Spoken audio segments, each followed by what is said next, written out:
and I later became incompetent, the power of attorney is still good if it's durable. That's what's different from a regular power of attorney. When I go incompetent, it's gone. That's why the courts put in, the legislature put in the durable power of attorney law. So as long as I was competent when I did it, and I'm alive, she can use it. Doesn't matter whether I have Alzheimer's, a quadriplegic, whatever. Okay? Now, you can make a power of attorney general, which means you do everything. My 401k, my checking account, my house, my life insurance, my personal property, whatever. Or if you want, you can give somebody a limited power of attorney, which means you can sign my checks and that's it. You can't touch my house, my 401k, nothing. That's it. Okay? You can have it effective today, so I give you a power of attorney right now. You can go to Wells Fargo right now and get all my money. If you can beat my wife there. All right? Or you can make the power of attorney springing, which means I name you today, but you can only sign for me if and when I become incapacitated. And then it springs into action. That sounds like a really wonderful thing, isn't it? I mean, yeah, can't sign for me until I'm incompetent. What's the problem with that document? How do you determine incompetent? I have seen these ones that have getting 2 doctor's declarations. Can you get your doctor on the phone? Maybe. Okay. So the problem is that the determination of incapacity, because even like mine, I have one that says I pick 3 people, so I pick you, you, and you, and plus my treating doctor. I call it the gang of 4. If 2 of you say I'm incompetent, then she can sign for me. Okay. But even that's difficult because the banks look at the declarations. Were they notarized? Were they not notarized? Is who, you know. Okay? And while this all is going on, she needs to get to the bank because the nursing home needs a check to get me checked in there. And the nursing home isn't saying, well, you know, that's fine. We'll take your mom now and you can give us the money next week. Huh. No. They want my cash on the barrel. So that's why there's no perfect solution for this. And the risk for fraud and abuse is huge with this. You're giving someone the right to sign your name. Okay? Elder abuse is the 2nd fastest growing crime in the United States, second only to identity theft. And it's the most disgusting crime around. Okay? Because usually the victim and the perpetrator know each other, and the victims don't want to come forward because that's the only person that's taking care of them. And when you get elderly, you can feel like that you're the, you know, that abusers, one of the things that abusers do is they try to get their victim to feel like it's their fault. And that's what happens. When seniors get old, they get frail and they're afraid and they don't know what to do. Okay? So I think it's like, I heard a statistic like about over 67% of elder abuses cases never get prosecuted. Either because the victims don't want to testify or that the DA's office doesn't have the resources to prosecute all the cases. So you got to be careful. This is just a really dangerous document, but if it's drafted properly and under the guise of an overall estate plan, it's good. It's a good thing. Now on the medical side, there used to be an old healthcare power of attorney and a separate living will. Everybody's heard of those. They don't know exactly what they are, but they heard of them. In California, excuse me, they don't exist. They were consolidated in the Advanced Healthcare Directives in 2001. I just call it the medical directive. It's easy to remember. Okay.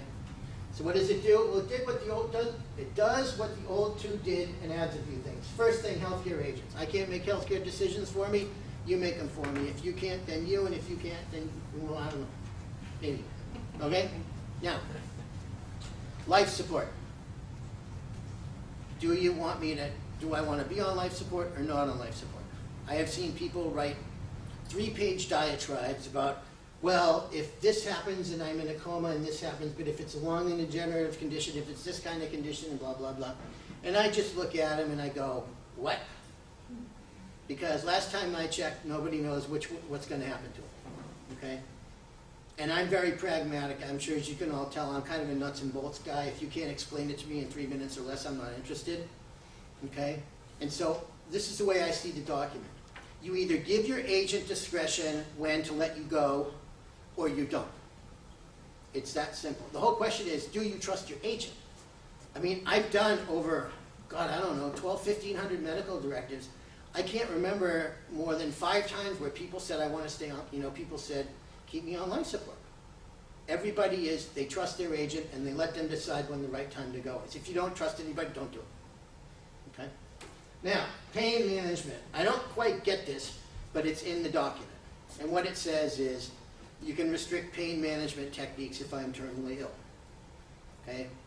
I've never had cancer, but from people I know, I've talked to that have cancer, they said it is extremely painful. Okay? So I don't know anybody that's going to restrict pain management on terminal illness, but it's there if you want to. Okay? Last thing is organ donations, and this is a two-part question.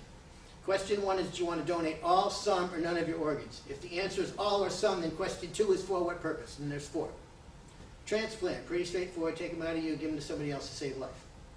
Number 2 is therapy. And I think what that has to do with is bodily fluids like blood and things like that for therapeutic kind of purposes. I'm not exactly sure. I've never really gotten a straight answer on that. Excuse me. Number 3 is research. That puts you in the university lab, in the university laboratory with Igor. Anybody remember that movie? Yeah. What movie? There you go. No, it's Frankenstein. There you go. Okay, and number 4 is education. That sends you to med school to be a cadaver. Some people are okay with transplants, some people are okay with all of them, and some people say, I don't want to do any of it at all. Bottom line is, it's your body. You decide. Because at the hospital, when mom doesn't have a medical directive, and they're telling the kids it's time to shut the machine off, then they come ask them, do you want to donate organs? That is a terrible thing to have your kids figure out on their own. It's absolutely terrible. Okay? So make sure you decide. Okay? Now, even if you don't want to hire me or any other lawyer, you can get this document online and do it yourself. Okay? So if you don't want to do your whole estate planning, at least do this and give your family a whole lot of peace. Okay? Now, let's talk about what happens when either the surviving spouse dies or in the case of an unmarried person when they die. If your gross probatable estate's less than 150 grand, summary administration, piece of cake. If your gross estate's more than 150 grand, full-blown probate. That obviously begs the question, what does gross and what does probatable mean? Gross is where everybody gets caught. Gross means we add up the value of all your stuff, but we don't deduct your debts. Why? Because we're trying to figure out whether you go into little court or big court. So if your house is worth 500 grand and your mortgage is 450, your net worth is 50. Well, what's your gross probate value? 500. Okay? That's why I always tell people, general rule of thumb, got 150 grand in your own home, get a trust. What probatable means, basically, is the asset doesn't have a beneficiary designation on it like life insurance and 401ks do. Because if it has a beneficiary designation on it, it's already set up with the insurance company to pay it to whoever you name to go to. So probatable assets are basically cars, bank accounts, real estate, investment accounts, business interest, personal property, those kinds of things. And I'll talk a bit more about probatable assets as we get into trust funding at the end. But the basic idea is, if you own a home, or you got 150 grand in investments, you want to get a trust. If people try to tell you it's more complicated than that, it's not. Okay? Now, next question, did you do a will? If you did not do a will, then you died what's called intestate, which means you did not exercise testamentary capacity. Testamentary capacity means I decide where my stuff goes when I die. You do it in one of two ways. You do a will or you do a trust. If you haven't done either one, then the state law of intestate succession kicks in through the probate system. If you did do a will, then we administer your will through the probate court. That brings us to myth number 2. I have a will, so my estate will not have to go through probate. Wrong. All wills go to probate. The only question is, are you going to little court or big court? Why? What's a will? Piece of paper signed by a dead person. They all say last will and testament, right? But how do we know which was the last one and which was the first one and which was the third one? All wills have to go to court to be proven up. I can't take Martine's will down to Wells Fargo and say, give me her money, because what do they say? Sorry, I need a court order. Okay? So, if you didn't do anything, then we go through the intestate succession statutes, which means you didn't control your distribution, you did not nominate guardians for your kids, which is a big boo-boo, and it's generally more costly because a lot of times we have to get investigators involved to find out where your stuff is, or forward the mail and wait 6 months, and all kinds of stuff. If there's one reason where I really say to do a will, if you have kids. Most people don't realize this, but if you want your best friends to be guardians of your kids, if they're not nominated in a will, it's not happening. Okay? Family first, then the state. So at a minimum, you're going to do a will. And basically a will says this: I nominate you as executor, I nominate you as guardian, and I leave my stuff to so-and-so. That's all a will says. May put in their burial instructions if you want, but that's basically the long and short of what a will does. Okay? So, what happens in probate? Well, California, we have probably the most complicated probate system in the United States. So what happens, you go through the period of administration where you file a petition, the original will with the court. If people want to contest the will, saying it was by fraud or somebody put a gun to your head to get you to make the will, that's the time when you have will contests. If the judge approves of the will, he admits it to probate court and appoints the executor, and the executor gets a court order called letters testamentary. Nice fancy name. All it is a court order authorizing the executor to administer the estate. So the executor does what you would think an executor does. They go get a tax ID number from the IRS, open an estate bank account, and start marshaling and liquidating all the assets, send notices to all the creditors to get paid, then negotiate and pay off all the debts, inventory and appraise all the assets, which gets expensive. Then finally you do an accounting, and you submit the accounting to the court, and the judge says, okay, I approve the accounting, and here you go, kids, here's your piece of paper saying you own all the stuff. In return for the piece of paper signed by the judge, here are the issues. Number one, it's a public proceeding.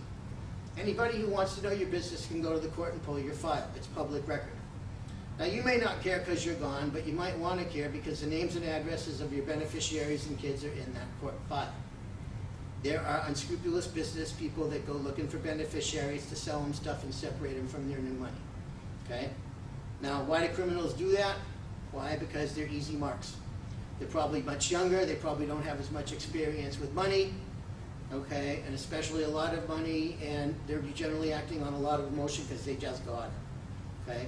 So one of the nice things is I'm going to show you about doing trusts. Everything's private. It's a big advantage, okay?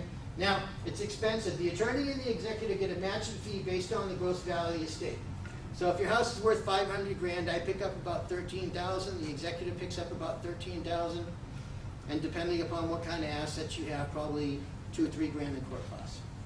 So if there wasn't that much equity to begin with, there probably isn't that much money left over for the kids. And if there isn't enough money cash to pay, we got to sell off the house. So if you wanted the kids to live in the house and we need the money to pay the expenses, the house gets sold. And it's time consuming. It takes 9 months to 2 years longer if contested. Okay? And now with all the court delays, it's getting longer, unfortunately. Okay? I took over a probate that had been in the system since 1994. We finished it. I finished it 3 years ago. I got it 4 years ago. It took me a year to clean it up. Okay? There was fraud, misappropriation. I mean, you could have written a movie. You could have, it could have been a screenplay. I mean, this is unbelievable. But that's what happens when this stuff ends up in the system. So you kind of want to stay out of it. So what do people do? They don't want to hire a lawyer. They're going to do it themselves.